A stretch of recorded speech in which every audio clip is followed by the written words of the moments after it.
Bien bandeko tozongi suna esika oyo place zali kolobela la vérité concernant ba mama ni na banda yom to na parole asuko za kolobela mwasi ya veuve wana oyo yambaki prophète Élisée ni na onso za ko tenter ko beta sete na bisika wana mama wana a veuve azalaki na eloko moko te mais tellement azalaki na boyambi kati na motema na ye ya komona frère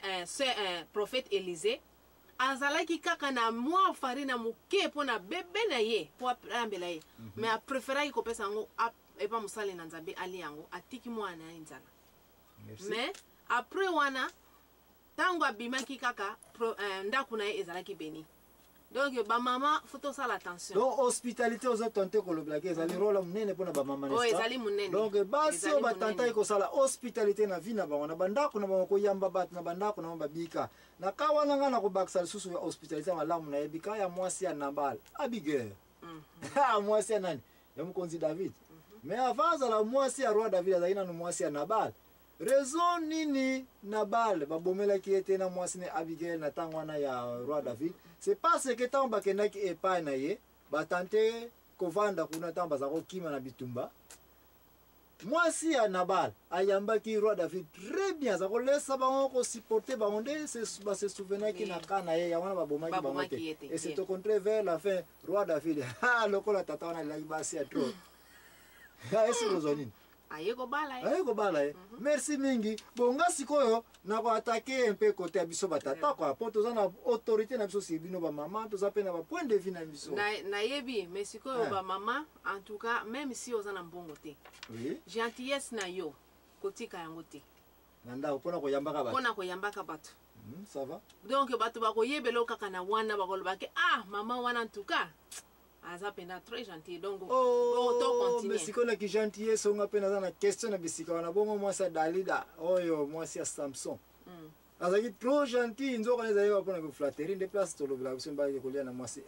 kolia na ndoke wana na bible ezate place ni kolia na mwasi kolia na ndoke ya ezate bongo barbake maele ya mwasi eleki ya ndoke wana pe na bible ezate mais soki otali bien na ka oyo ya Samson ozomona ke mwasi oyo Dalida si mtu kuisa kisalon Samson ye mtu akwesa ki Samson po akena koteka secret ya mobali na ye botango bayoka ki secret ya Samson de ko soki akati suki na wana ndi makasi na esili mais sikoyo ezali pe erreur koko zala pe ya Samson pona nini apesa ki nyoso wana epa mwa po ebaki mwasi yango pe si lengo na bino basiti non po mwasi yango pe azalaki mopaya soki na kosete ki mopaya na amour ezate serna soko lingi muto yen bino basi nde bozana ba trick na ba tactique o bozilaka mibali ne bino bat bo provoquer ke bo yebi comment koza mibali na wana bazo ba kolia na mwasi kolia na ndoki mais na bible ezate frère ngo ba ke buzoba ya ye moko Samson yango muto po okoyeba kaka vraiment na tango zotanga mukanda oyo bible oyo ya vérité oyo liloba ya nzambe oyo zotanga ngo nzamba kolakisa yo ke sekele oyo na pesi yo ko pesa po mwasi na yo te donc mutalibanda akosa yo ta yebisa yo ke okende kaka pa frère mutako yebisa yo ke nzambe alobi na nga boyo nzambe pe akoloba na yo na tango zali kotanga mukanda oyo yebo na kaya Sara yebisusu Abraham no to kene kana Egypte po nzale koti Sarah yebsusu Abraham ke non tu vois que moi no Ismaël ngam na pesa ke permission la servante na ngai mesiko ilokola ngai Isaac ye bengana est-ce que zo matike mayele ya basi kaka bino basi boza ko bonga mokile kasiko yo mobali pe foko yeba peke mwasi makambo oya zolo bezana ngo ya malamu te okola kende na decision na ko kolanda oyo mwasi azoko yebisa yo te droit de veto la droit de veto donc kati pour décision que te ngana ndako na lobi ka mais bino basi ka boyela kusoma tata wana atako mobile lobi que non faut faire savoir moi sinon que non maman bana soki na sali boye eza bien te ça va bon na ka Herodias mwana Herode abini alongi na papa olobaki na nyonso ko senga na ko pesa yo sikoyo sani yango yo tia mutu ya Jean-Baptiste et puis mwasi ya yebisi na sima mwana na yeke yebisa ye akatsa mutu ya yani oyi pona nini parce que femme wana azalaki deuxième bureau et que siko Jean-Baptiste azako yebisa na nani na Jean-Baptiste yebisa ki Hérode ke koza na débasité mais sikoyo roi Hérode akatsa quand même mutu ya Jean-Baptiste likolo ko yokela nano jeune fille to mwasi na ye wana susu mayele ya mwasi oza komona te comment boza kojouer ka bakarte ya ndenge mpe kaka nalobaki liboso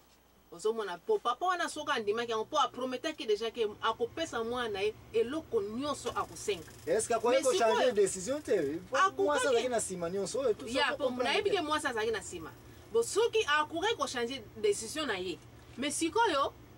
asalelaki droit de veto na ye pe te. Donc droit de veto za kocontinue koinsiste ser na ngai ete mabe ya biso bapapa na bandako soki badesio na biso eza kokende ke desio yango mwasi moto alobaki na ngai mpe ngai nasali boye makambo ya wana emarche lisusu te donc mobali asaleli droit de veto na yo te asaleli yango te yango wana sikoyo napesi raison na mokanda oyo paul aza koloba yo te na mokanda ya corinthien ke bino bamama na corinthien 1:14 na bandi soki boza na lingomba to na église to na lisanga mibali bosangani bino nyonso bokangaka minoko na bino na ntango batata bazozwa badesio donc yango wana nde droit de veto nanga siko bozoreconnaitre yango tosalaka yango bokangaka minoko na bino na misanga eza kole yango tolobaki liboso tozokoreconnaitre yango me ndenge nalobaki na yo liboso bapapa mosusu ko baservant na bango esalaka bien te ya solo tokolanda wana te tokokolanda fo tolanda liloba ezowuta na mokanda oyo ya liloba ya vérité vérité bandeko tolala pongi te yango wana nde oza koyela na poko ya lelo vérité oyo bokutango na émission oyo ezali présente epai na ngai mowumbu na bino l'impresario Joachim Zambwana kokende mosika te tokokontinue na émission na biso oyo merci mingi na ndenge tozali kolanda émission tostopelan awa tika tokendana komela mwa kopo nde tokozonga lisusu awa tozwi pause oyo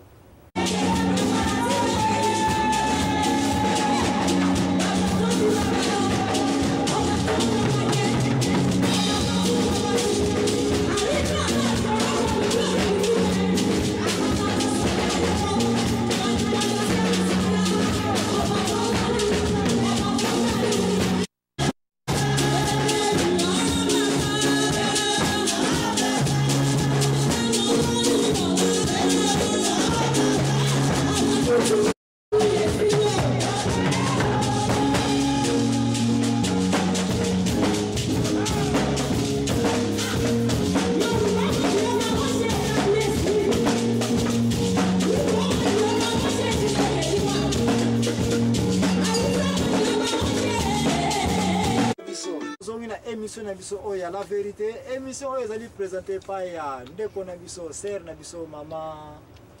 Annie et puis mama Annie oza kolobela concernant basi oyo baza kosala influence kati na mabala na bango et puis influence yango eza kosala ete mobali aza koloba te likambo tel esalemi à cause ya yo mwasi par exemple topesi ka ya mama Herodias topesi suka ya nani ya mwasi ya Samson topesi suka ya mama Sarah mutaposaki susu Abraham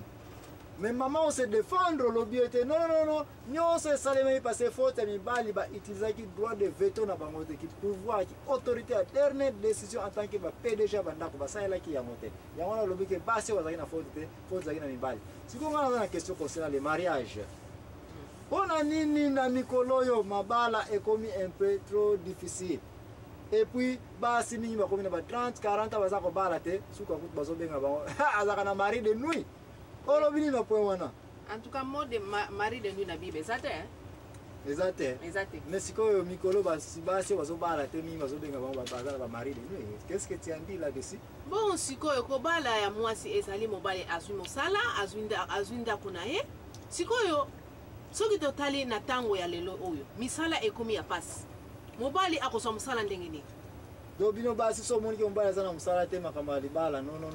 siko kobala ndenge nini sa mosala so ndako okende kodongo kodepanda bapapa na esika bapapa na bazala bakolisi yo bazala kolesa makambo nyonso donc okende soki kozwa mwasi okomemela bango so mokumba kuna bango bamemelo charge nyonso donc olingi bake basi oyo baza très sérieuse na date ya lelo oyo avant abala il faut vérifier d'abord soki mobali aza na mosala nde abali lokola misala eza un peu difficile nde yango moto eza koprovoke ke basi baza kobala mpenza te bongo koloba nini na mibali oyo bazali ke azwi mwasi akoki kobala mwasi yango akoki kosala mwa commerce bénéfice ke ata ye azosala te mais bavanda kaka ensemble pourvu ke basunganaka mama ke kuna ye aza kosunga ye mwa commerce ya moke bazwi ndako na bango bazwi bebonga na bango ezwi place na bango ya kovanda olobi nini na point wana ldc wana bazosala mpe erreur bapapa mosusu wana boyebi ke oza na mosala te oza na fi mwa mbongo obali opesi mwasi na yo azosala commerce mwasi aza wana aza mosungi ya mobali mwasi en tout cas donc ngelo ke mobali okoke na deux positions position liboso musala ezali te mais âge epusani eke omoni fiancé to mwasi oyo azali capable ya kose débrouiller mwa moke donc oza koconseille ke mobali oyo azwa risque ya kondima kaka libala pourvu ke ne fiske entre ye na madame na ye bakoki kobanda mwa vi moko oyo yango oza koconseille eza bongo donc mwasi en tout cas mwasi amayele akolinga ndako na ezonga nsima te